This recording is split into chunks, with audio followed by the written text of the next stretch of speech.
The war raged across the galaxy. Clone troopers fought and died on 1,000 battlefields. Jedi generals led them into fire and chaos. And in the heart of it all, Anakin Skywalker stood as the Republic's greatest hero. But heroes have weaknesses. Late one night aboard a Republic cruiser, Anakin bolted awake. His chest heaved. Sweat dripped down his face. The vision had been so real, so visceral. He saw her, his mother, Shmi Skywalker, bound, beaten, screaming his name. He could feel her pain like a knife twisting in his gut. This wasn't just a dream. The Force was warning him. And this time, he had a chance to stop it. Anakin didn't hesitate. He went straight to Obi-Wan Kenobi. "Master, I have to leave. My mother's in danger." "I've seen it." Obi-Wan frowned, his voice calm but firm. "Anakin, you can't abandon your duties because of a vision. The Council isn't my mother." Anakin snapped. His fists clenched. "I won't let her die, Obi-Wan. Not again. Not when I can do something about it." Obi-Wan sighed. He saw the fire in Anakin's eyes, the desperation, the fear. He knew there was no talking him down. "Then go. But go quickly. And may the Force be with you." Anakin didn't wait for permission from anyone else. He took a small transport, left the fleet behind, and punched in the coordinates for Tatooine. The desert planet where he'd been born a slave. Where his mother still lived, unprotected and forgotten by the galaxy. As the stars stretched into hyperspace, Anakin gripped the controls tight. His jaw was set. His mind was clear. He would not be too late. The journey felt like an eternity. Every second that passed was another second his mother could be suffering. He pushed the ship harder, faster, ignoring every safety protocol. When Tatooine's twin suns finally appeared on the horizon, Anakin's heart pounded in his chest. He landed outside the Lars moisture farm in a cloud of dust. The suns blazed overhead. The air was dry and scorching. Klieg Lars, Shmi's husband, stumbled out of the homestead. His face was pale. One leg was gone, replaced by a crude prosthetic. "Anakin?" Klieg's voice cracked. You came. Where is she?" Anakin demanded. Klieg's eyes filled with tears. "The Tuskens took her. 3 days ago. I tried to save her, but..." He gestured to his missing leg. "I barely made it back." Anakin's blood turned to ice. He ignited his lightsaber. The hunt had begun. The desert was silent. Anakin moved like a shadow across the dunes, his senses stretched out through the Force. He could feel them, the Tusken Raiders, camped in a canyon just ahead. And he could feel her. Shmi. Weak. Fading. But alive. He crept closer, his breath steady, his mind focused. The Tusken camp came into view, tents made of animal hides, fires crackling in the twilight, the guttural sounds of their language echoing off the rocks. Anakin's hand tightened around his lightsaber. He didn't announce himself. He didn't demand her release. He just attacked. The blue blade ignited with a snap hiss. Anakin leapt into the camp like a storm. The first Tusken didn't even have time to raise his weapon before he fell. Chaos erupted. The raiders scrambled for their rifles, their gaffy sticks. But Anakin was faster, stronger, unstoppable. He moved through them like death itself, deflecting blaster bolts, cutting down anyone who stood in his way. The Force surged through him, dark and furious. He could feel the heat of his anger, the pull of vengeance. But beneath it all, there was something else. Purpose. He wasn't here to slaughter mindlessly. He was here to save her. Anakin tore through the camp until he reached the central tent. Inside, bound and bloodied, was Shmi Skywalker. Her eyes fluttered open. "Ani? Mom." His voice cracked. He dropped to his knees, slicing through her bonds with a precise flick of his blade. "I'm here. I've got you." Shmi collapsed into his arms, barely conscious. Her breathing was shallow. Her skin was cold. Anakin lifted her gently, cradling her like she was made of glass. Behind him, the remaining Tuskens regrouped. They charged, weapons raised, war cries tearing through the night. Anakin turned. His eyes burned with cold fury. He raised one hand. The Force exploded outward, a wave of raw power that sent the raiders flying backward, crashing into rocks, into each other, into the sand. Some didn't get back up. Anakin didn't care. He carried his mother out of that camp and never looked back. By the time he reached his ship, Shmi was barely breathing. He laid her down in the medical bay, activated the emergency systems, and watched as the machines worked to stabilize her. Hours passed. Finally, her eyes opened. Ani, she whispered. You came for me. Always, Anakin said, tears streaming down his face. For the first time in his life, he had saved someone he loved. And it changed everything. Coruscant gleamed like a jewel in the void. Anakin guided his ship down through the endless layers of traffic, his mother resting in the seat beside him. Shmi was weak, but alive. The medical droids had stabilized her injuries, but she still needed time to heal. Where are we going? Shmi asked softly. Somewhere safe, Anakin replied. Someone I trust. He brought her to Padme Amidala's apartment. Padme didn't hesitate. The moment she saw Shmi, pale and fragile, she opened her door without question. Bring her inside. Quickly. Anakin carried his mother to a guest room. Padme called her personal physician, a discreet doctor who asked no questions. Within hours, Shmi was resting comfortably, her wounds treated, her strength slowly returning. Padme stood beside Anakin in the hallway. You defied the council for her. I had to, Anakin said.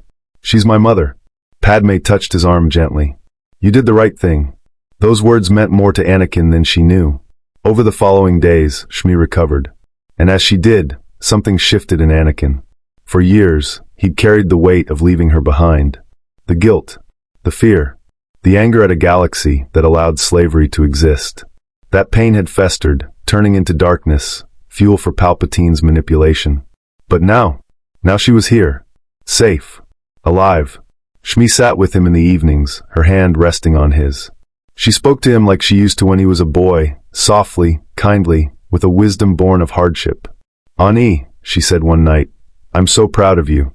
But I see the weight you carry. The fear. You don't have to hold on to it. I almost lost you, Anakin whispered. But you didn't. Shmi smiled. You saved me. And that took courage. It took love. Don't let fear turn that love into something dark. Her words sank deep. Anakin realized something he'd never fully understood before. Attachment wasn't the problem. It was how you responded to it. Fear led to anger. Anger led to hate. But love could lead to hope.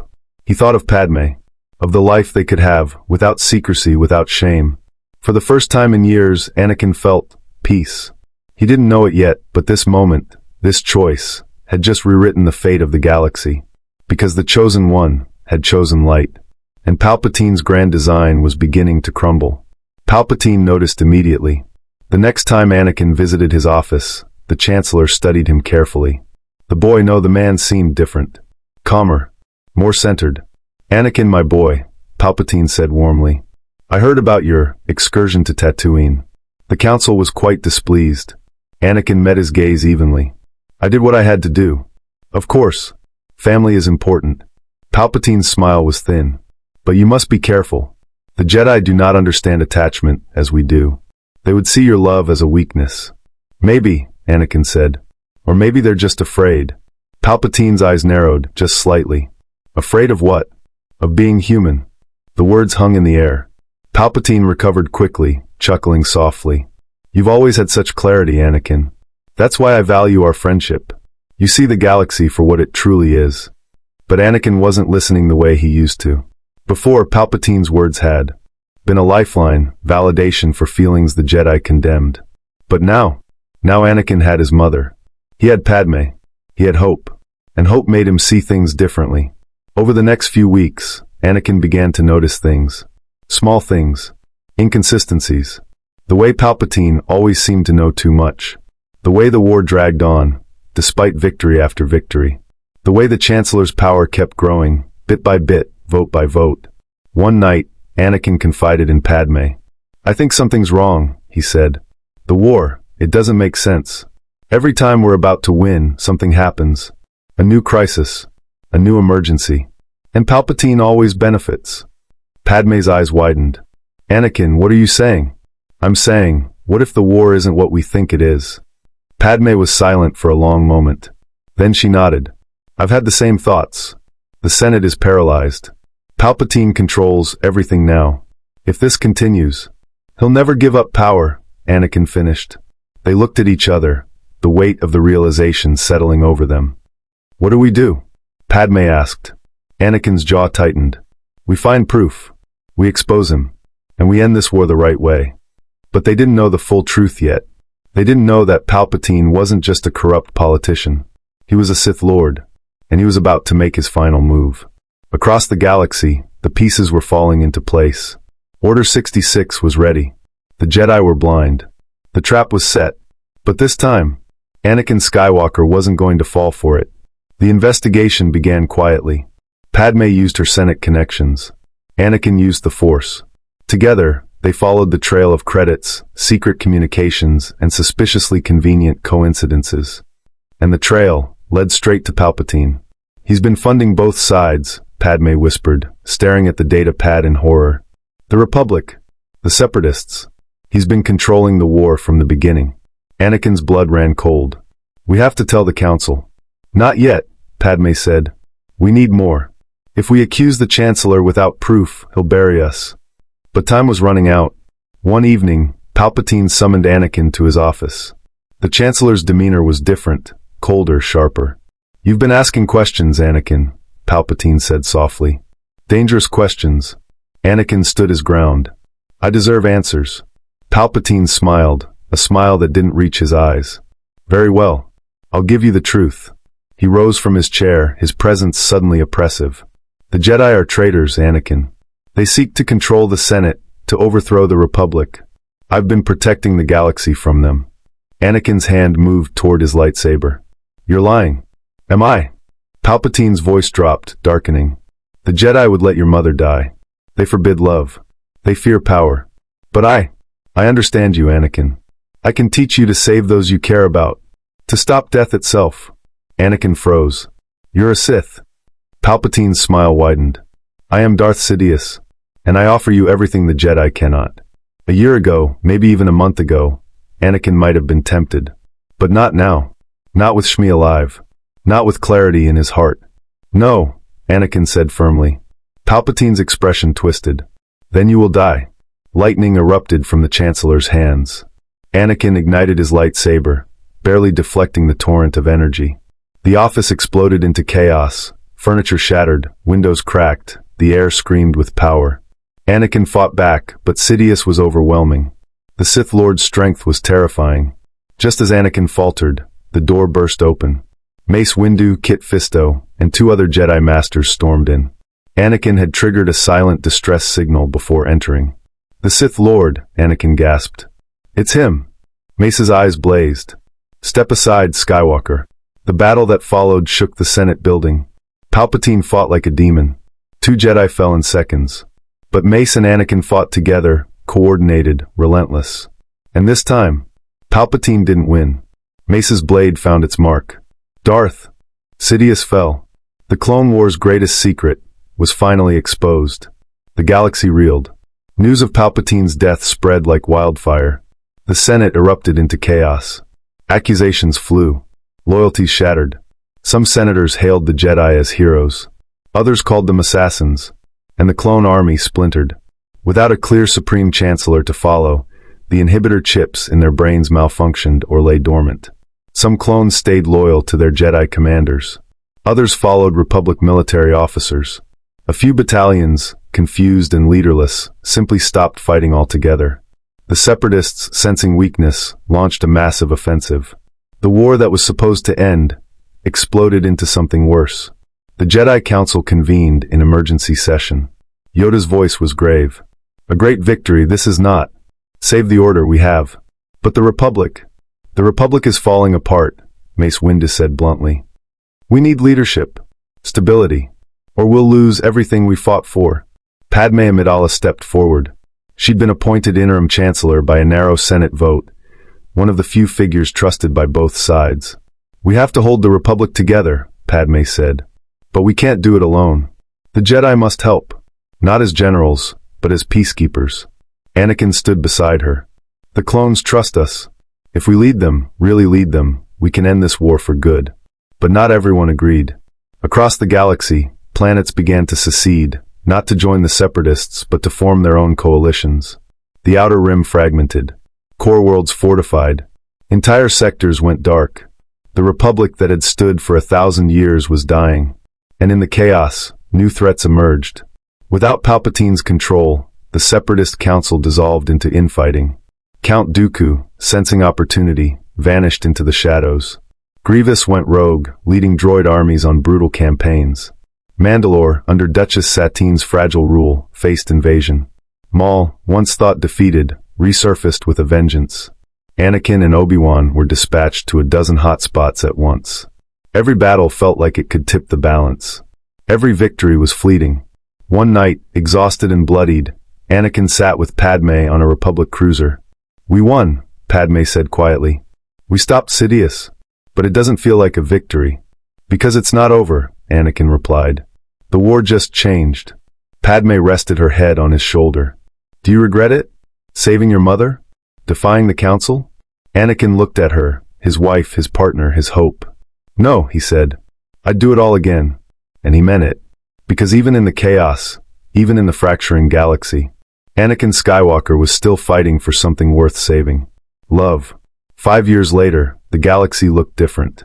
The Republic had reformed, smaller, decentralized, but stable. The Senate still bickered, planets still argued over borders and trade routes, but the war was over. The Clone Wars had ended not with a dramatic victory, but with exhaustion. The Separatists collapsed. The droid armies shut down. Peace, fragile and imperfect, took root. And in the heart of it all, a family thrived. Anakin Skywalker and Padme Amidala no longer hid their love. Their marriage, once a secret that could have destroyed them, was now public knowledge. The Jedi Council had reluctantly accepted it, a symbol of the Order's new path. Their children, Luke and Leia, were 5 years old. Luke was curious and adventurous, always climbing too high, asking too many questions. Leia was fierce and intelligent, never backing down from a challenge. Anakin watched them play in the gardens of their Coruscant home, his heart full. Shmi sat beside him, older now but still strong. "They're beautiful, Ani." "They are," Anakin said softly. I want them to grow up in a better galaxy than we did." "They will," Shmi said, "because you're here to guide them." Anakin had stepped back from frontline combat. He still served the Jedi, but now as a teacher. He trained younglings, taught them about balance, about compassion, about the dangers of fear. The Jedi Order was changing. Slowly, painfully, but changing. Attachment was no longer forbidden. Love was no longer seen as a path to darkness. The Council had learned, at great cost, that denying emotion didn't prevent the dark side. It fed it. Obi-Wan Kenobi, now a senior council member, often visited. He and Anakin would sit for hours, discussing philosophy, strategy, the future of the Order. "You did it, Anakin," Obi-Wan said one evening. "You changed everything." Anakin shook his head. "I just made one choice. The right choice." "That's all it takes," Obi-Wan replied. But peace was never permanent. Across the galaxy, whispers spread of new threats. Imperial warlords carving out territories. Dark side cultists emerging from hiding. And deep in the unknown regions, something ancient stirred. Luke tugged on Anakin's sleeve one day. "Dad, are you a hero?" Anakin knelt down, looking his son in the eyes. "I'm just a man who tries to do the right thing. And sometimes, that's enough." Luke smiled. Leia crossed her arms. "I'm gonna be a hero too." Anakin laughed.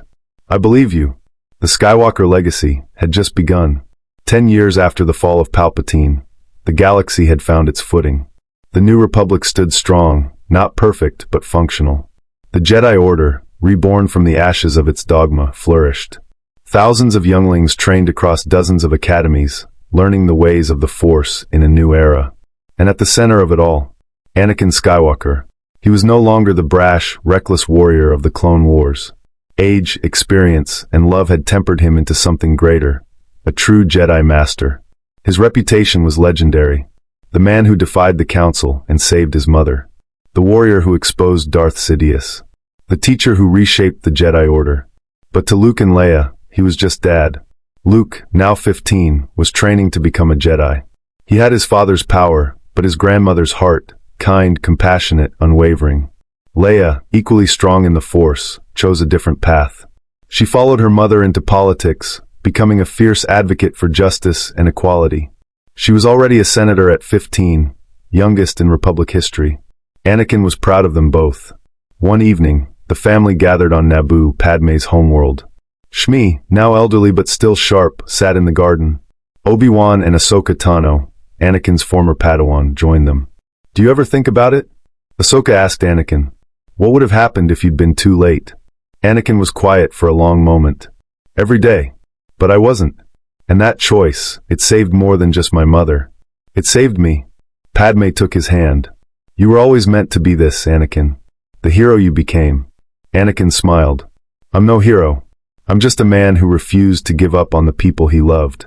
Luke approached, lightsaber in hand. Dad, will you spar with me? Anakin stood, activating his own blade. Always. They moved through the garden, blue blades flashing in the fading sunlight. Master and apprentice. Father and son. Leia watched from the terrace, her mother beside her. Do you think the galaxy will stay peaceful? She asked. Padme looked at her daughter, strong, brilliant, unstoppable. No. There will always be challenges. Always threats. But as long as there are people like your father, your brother, and you, there will always be hope. Leia smiled. The sun set over Naboo, casting golden light across the lake. The Skywalker family stood together, united, unbroken. Anakin Skywalker, the chosen one, had brought balance to the Force. Not through destruction, but through love. And the galaxy would never forget.